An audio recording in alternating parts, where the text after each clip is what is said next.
Hello everyone and welcome back to Football Forecast. In today's video, I'm going to be ranking the biggest Premier League signings of the summer. How I'm going to rank this is based off the quality of the player, if the player actually fits the system he's going to be going into, and how have they spent the money. But I'm not too bothered if they've overpaid for a player who I actually think is really good and one of the best in class for the club that they've signed for. But what I'm more bothered about is if they could have used the money in a better way on different alternative players in that position, or maybe they could have used the money in a different area. I'm going to start off with Everton's three main signings of the summer. Tyler Dibling, who's a really young talent from Southampton. I'm going to give this a B. I think he's got real talent. We saw that last summer. It is a bit of a hefty fee, 40 million, but I don't know where else they could have spent that money that I would have said better, and I really like the approach from Everton. What stops it from being A is I don't think it's guaranteed to work, unlike the signing of Jack Grealish, which I think is just amazing. I know he's only on a loan, but if they can make that permanent, it would be even better. But getting Jack Grealish for a team like Everton's outrageous, I think. Grealish is a massive talent. We've seen this at Villa, and he's just not performing at City because he hasn't been able to sort of show the quality it really has because of City's sort of addictiveness to keeping the ball. And I think at Everton he's going to really shine this season, and I think he'll actually get himself into the England squad for the World Cup. And finally, Kieran Dewsbury-Hall, another A-level signing in my opinion. Dewsbury-Hall was a brilliant piece of business. We saw how good he was for Leicester in the Championship, but also at the latter stages of the Prem before they sort of went down. He just never got the opportunity at Chelsea, and I think Kieran Dewsbury-Hall is easily at Everton's level and even better, and that's why Dewsbury-Hall was also an A, and I think the fit is perfect. Moving on to three defensive midfield signings that I think have really changed the game for these three sides. We've got Florentino Luis, Granit Xhaka, and João Palhinha. First of all, Florentino Luis on deadline day is going to go so under the radar. He's exactly what Burnley need. I still don't think Burnley will stay up, but I think that this sort of signing gives them a better chance. Florentino Luis has been linked with some huge moves in the past, but for the fact that Burnley nicked him in on loan, I think is brilliant. He's exactly what you need, a big holding midfielder, and I think he'll do very well for Burnley, and I'm giving that a B. Granit Xhaka, I think this is one of the signings of the summer personally. Granit Xhaka for like £15 million from Leverkusen. I don't know how else Sunderland could have spent that money better. I think the fit's perfect. They needed a leader, a captain. Sunderland have a very young squad, and we saw that even in the Championship. It can be a bit naive and inexperienced at times, and I think Xhaka just adds that bit of quality, but also the experience that Sunderland desperately need. This is definitely an A signing. And then finally, João Palhinha, once again, exactly what Spurs needed. The fit's perfect, the fee's good. I don't know how they could have spent the money really better. And I also think the quality's right up there. And once again, this is another A signing. Moving on to a handful of Manchester City signings. And first up, we've got Ryan Cherki. I really like the player Ryan Cherki. I think he's like a good player, but I'm just not convinced the fit's actually going to work at Manchester City. It feels very Jack Grealish, very Jeremy Doku, where they're clearly very talented, but Pep prefers to sort of keep the ball and play a bit more boring, which I just don't think is going to allow Ryan Cherki to express himself. So for that reason, I'm going to go with a C, because I think the fit's probably about a D. Next Manchester City signing we've got is Tijani Reinders, and straight away I'm putting him straight in A. I think the fit is perfect. This is exactly what Manchester City needed. A midfielder with some legs. We saw how City were just getting counter-attacked after counter-attacked without sort of a midfielder that could get forward and get back, and I think that's exactly what Reinders will provide them. And if you add Rodri next to him this year, I think City will be a lot more solid in their midfield, and I think the player is top quality, and I'm not sure they could have really signed someone much better for the role they were looking for. Then we've got James Trafford, and I think this is actually a good backup. That's what I would say about James Trafford. I don't think he's going to play very often now because of the next signing, which is Giovanni Donnarumma. I like Donnarumma, very good keeper, but the fit does worry me once again. I think this is like a world-class keeper, one of the very best. There's no doubt about that. But Donnarumma, I'm not sure actually works in this Manchester City system, because I think Donnarumma has had a bit of issues playing out from the back. I think Enrique's improved that side of his game, so I am going to still give it a B. But if he could just play out the back a bit more, and maybe it was for a different manager, it's probably definitely an A signing, considering the fee was only £30 million. I don't know quite how you could spend that money much better. And then finally, Manchester United's new signing, Lemens. Now this for me is a straight E. Why? He might turn out to be a good keeper. I could be wrong, and I've never seen him play. But I just think it's way too much pressure getting a keeper to come in from Belgium to be Manchester United's number one. They needed a keeper like Donnarumma. They needed a keeper like Emi Martinez, which they were linked to on deadline day. I don't rate Martinez hugely, but I think he has the ego, but also the ability to be Manchester United's number one and the confidence in himself. I just think this is a lot of pressure on a young keeper, and I don't think this is going to work out, and it's going to be a terrible signing.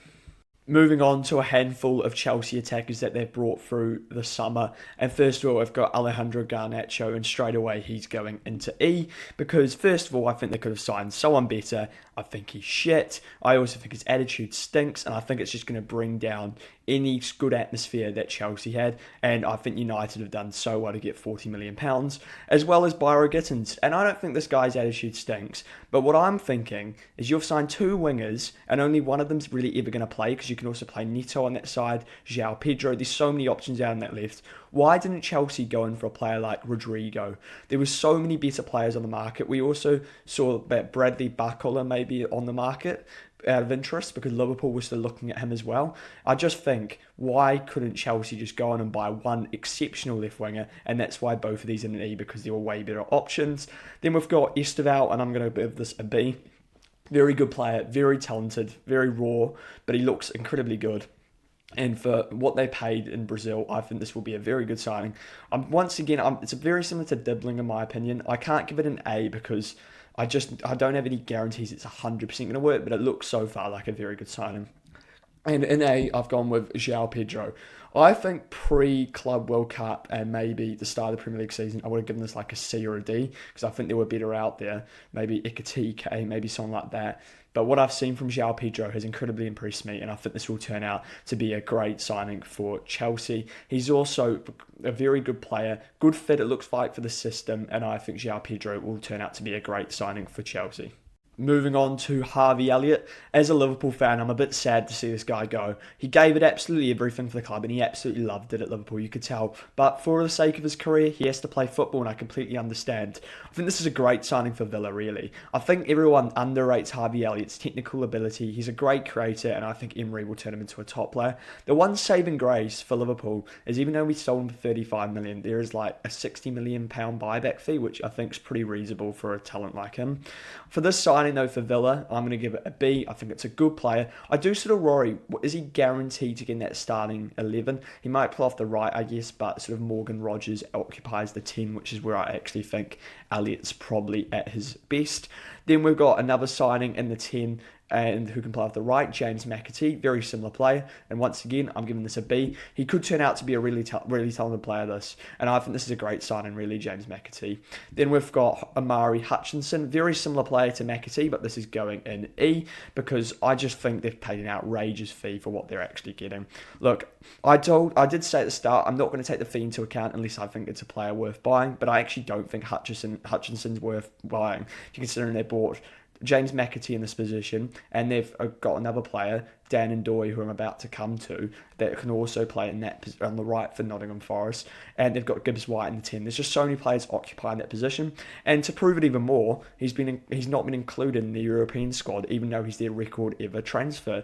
So moving on to Dan Ndoye, who I'm once again going to give a B. Looks like a very good replacement for Anthony Elanga, and I think this is a very good signing from Nottingham Forest. And moving on to what I think is an A-sided Douglas Luiz. This is a top signing. I know he struggled with Juventus, but at Villa he was exceptional, and he rightly got that move to Juventus. It didn't quite work out for him, but I think he's going to come back and actually prove to everyone how good this player really is. And then we've got Anthony Elanga, who I'm going to give a B. Once again, I know there's a lot of Bs coming through, but this is an exceptionally good fit for Newcastle. Anthony Elanga is exactly the sort of signing I think that works for Howe. Pace on the break, he's going to get loads of contributions, and we're going to see that. I mean, Jacob Murphy got a 10 plus contribution last year, and he's a pretty crap winger if we're being honest. Elanga's twice the player of Murphy, so I think this will really work out. Just a bit unfortunate for Newcastle that they won't have his Swedish teammate up front, Alexander Isak, to work off. Moving on to a handful of players that have been signed from the Brazilian league, some off the back of the Club World Cup, but some off previously, like Gyokeres and Igor Jesus, who both played brilliantly for Botafogo, but were apparently already linked with Forest and were heading to Forest before they were signed. And I mean, based off how Botafogo played at that Club World Cup, they look like exceptionally good fits. Igor Jesus especially, I think this is a great replacement for Chris Wood, and I'm actually going to chuck this in A. From what I saw from Igor Jesus, I think he's going to really work in that Forest system. And I actually think Chris Wood, I know he's done a good job for Forest, but I actually think any half-decent striker can score 15 goals in that system. They really facilitate the strike, and I really think as long as there's the service like he's been getting, any striker will do well. John Victor, I'm going to give a C, mainly because I'm not sure if he's ever going to get in over Matt Sells, so I don't think you can give anything more than a C for a backup keeper. And then Jar Cunha, same logic. I think he's just going to be a backup signing, as Murillo and Milinkovic will probably play ahead of him. And then John Arias, I like the signing. I think this is a very good replacement for Matheus Cunha, and I've given it a B. He looks very good at the Club World Cup, playing very well for Fluminense, and I think this is a very good signing. West Ham in general have had a very crap summer, and they really didn't address what they needed to immediately. But one signing that they made at the very start, which I think has gone under the radar, is Al Hadj.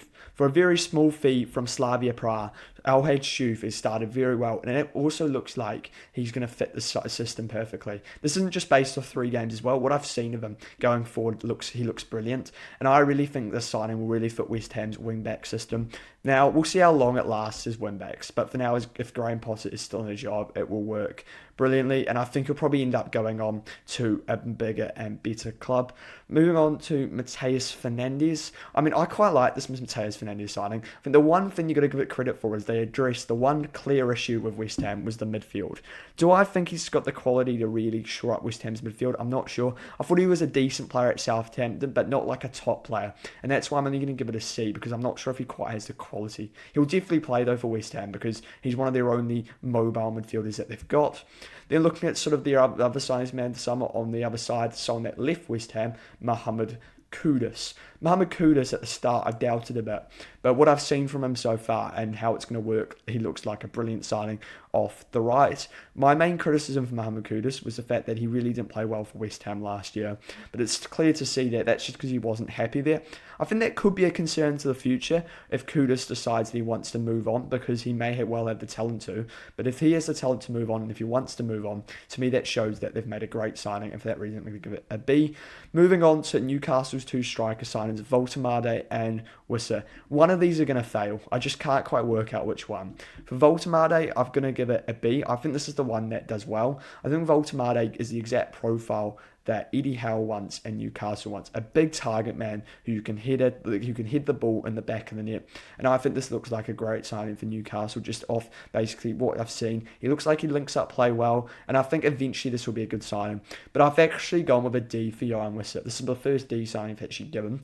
I really don't think this is going to work. First of all, I think they overpaid and they could have bought a better striker like Colin Moani, who I'm about to just talk about, on deadline day, just in on loan even, because I just don't know if Wissa quite works. He seems a bit small. I don't know if it quite works for how Howe wants to play, and I'm just not sure this is the correct signing. If you look at his goals last season, they're very scrappy. They're very, I don't know, Brentford goals. I don't know if Newcastle will create a lot of similar opportunities. I could be wrong about this one, but I think £55 million for a player that's in his late 20s, who's not going to get any better, and it is probably an overpay.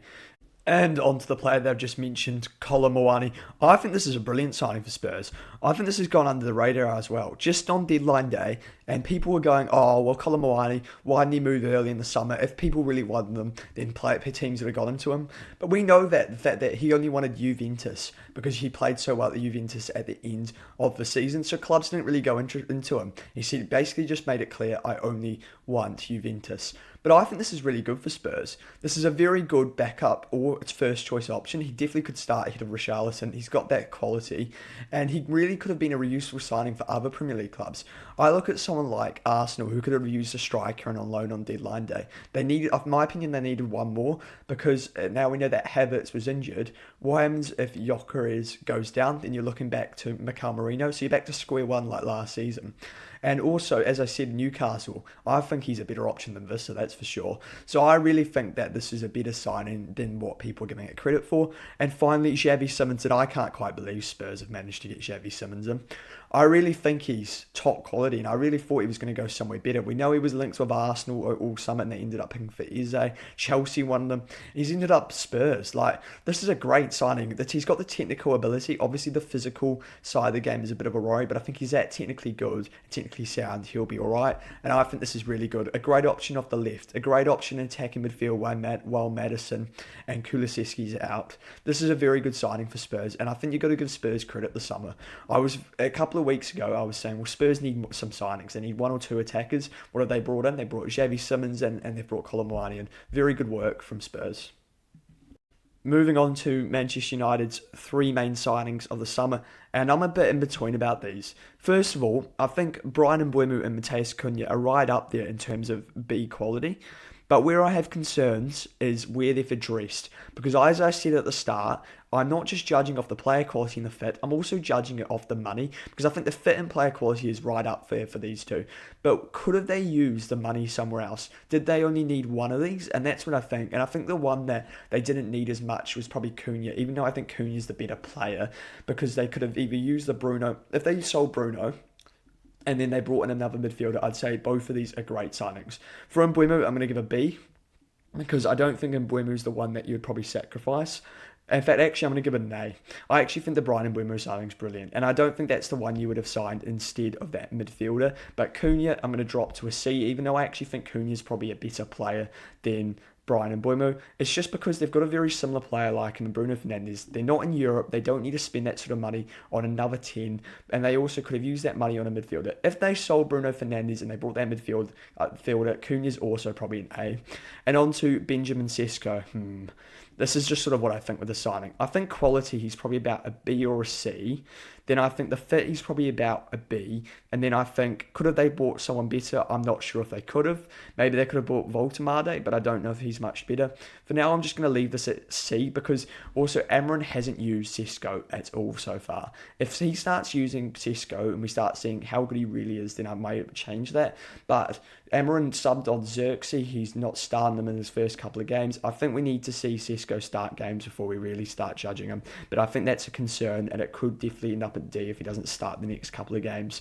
Moving on to Arsenal's three signings. You've got Victor Gyokeres, Noni Madueke, and Eberiche Eze. Victor Gyokeres. Now, the player quality, he's a B.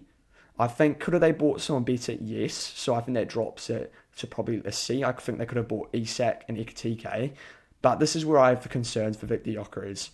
I think this is a really crap signing in terms of what Mikel Arteta wants out of his striker. Mikel Arteta wants his striker either be big and hold up the ball like Kai Havertz, or drop in as well like Kai Havertz. That's why Kai Havertz sort of fits the system, even though I really don't rate him actually as a player. But that's why he fits the system, and that's why Arteta continues to play him. What was seen from the first two big games, as I predicted, Gyokeres wouldn't be able to score. Why? Because the build-up's too slow. All he has is Kanate and Van Dijk, or he had against Manchester United's defenders, who are nowhere near as good as him, just absolutely manhandling him, and Gyokeres is being out physical, and it's causing him all sorts of problems. I really think they were better off buying a Hugo Ekitike, an Isak profile, someone like that who can drop in, help out, but also do the finishing stuff. And I think Gyokeres is too one-dimensional. If Arteta was to be sacked and they bring in a manager that really gets the best out of the centre forward that runs it behind, this probably moves up to like a B or a B at least. But for now, it's a D, because I really don't think this is actually going to work out. I think he's going to score loads of goals against teams at home and teams like Leeds, Burnley, as we've already seen actually, Burnley, Sunderland, those teams where you're just going to dominate the ball. But against the higher quality teams where you're not getting as much chances, especially away from home, Gyokeres is just not going to get the service that he needs. Noni Madueke, I'm really against the signing. I know he's done well so far, but I'm convinced they could have used this money on, as I've said continuously, a Bradley Barcola or Rodrigo. I know Madueke plays off the right and Rodrigo now wants to play off the left, but you've also got Wanyeri, you've got Saka, obviously, you've got Dalman, you've got loads of options out there. So what I would have done this summer is I would have sold Gabriel Martinelli and I wouldn't have bought Madueke and I would have bought Rodrigo or someone of that ilk. That, for me, would have made this signing, and Rodrigo would have been an A signing for me. And Arsenal have failed to do that, in my opinion. They brought a pretty average winger. He might turn out to be good, but for now I'm sticking with an E. And finally, Ibarreche Eze. I will give you a bit of positivity, Arsenal. I think this is a good signing. Not a top signing because he has shown inconsistency at times, but a very good signing in terms of he looks like he fits the system and he can play multiple positions that Arteta needs to fill, like the wing, but also in the midfield. And I think he really gives some. If Arteta decides to give him freedom, I think this can be a very good signing. My one concern with the signing would be lack of freedom, but I do think Eze has so much quality. And I think as long as he shows that at Arsenal, he will be a great player for them. Finally, the three major signings that my club, Liverpool, have made this summer. I'm not going to talk about them all because we've made so many quality signings. First up, Hugo Ekitike. And I actually think if we don't sign a striker at all this window, I actually drop it to a C. And I know people can go, but why? Because then he's in main nine, he's more likely to do better.